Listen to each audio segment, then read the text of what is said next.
Okay, who else needs for this? I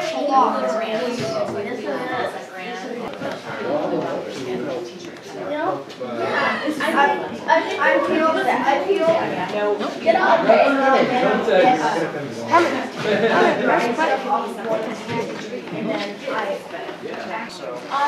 I have that red one. Okay, so everybody's first one is on here? So 1, 2, 3, 4. My name is Ben Finio, and I am a postdoctoral researcher at Cornell University in the Creative Machines Lab run by Professor Hod Lipson.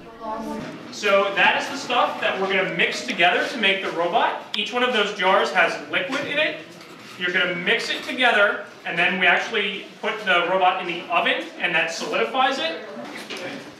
When I was a grad student at Harvard, I did a lot of guest speaking at science museums and schools and would kind of show videos of all these different robots that were being developed in our lab and other labs at Harvard. And kids always thought it was cool, but I would always get questions from parents and teachers asking, you know, is this a project we can do at home, or do you have some activity we can do based on this? And at the time, I always had to say no because I didn't have time to come up with the directions on the side. But now that I'm at Cornell, I'm actually working on middle school engineering education, so this was an opportunity to kind of take a cool university level research project and turn it into a family activity. So, squeeze through narrow constrictions. So that's just... I'm Robert Shepard, an assistant professor at Cornell. My role here is actually just to support Ben Finio, who's setting up a program for K-12 to build soft robots.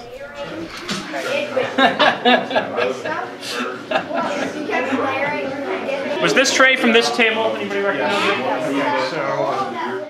Well, actually, this program, the soft robotics program, was originally developed in the Whitesides group at Harvard. It's just an idea that you can replicate soft machines using 3D printed molds. And I was actually a postdoctoral researcher in that group.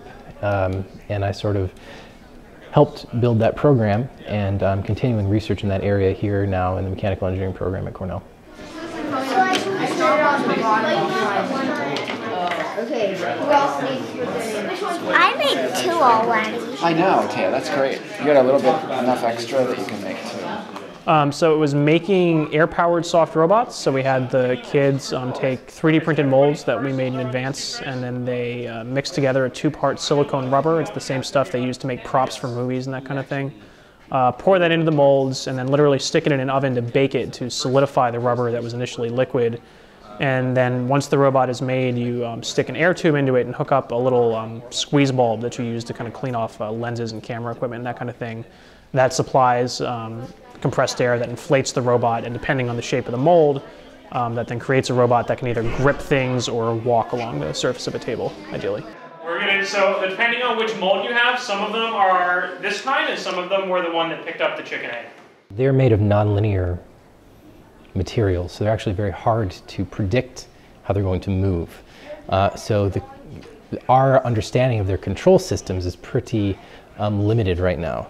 But once we have made them, we can't. The motion is very repeatable. So once we've made them, we know how to use them.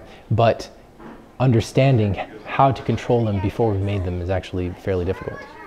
We had some surprisingly good results, not as well as the ones made in the lab. You know, you have to keep in mind that the ones made in the lab that we show videos of are made by people with engineering degrees who kind of have time to perfect the process. And for every cool YouTube video you see of a working robot, there were probably 10 that didn't work.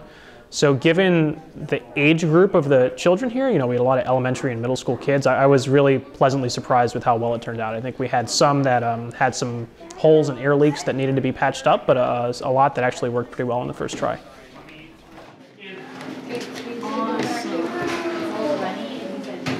The world's biggest silicone mess.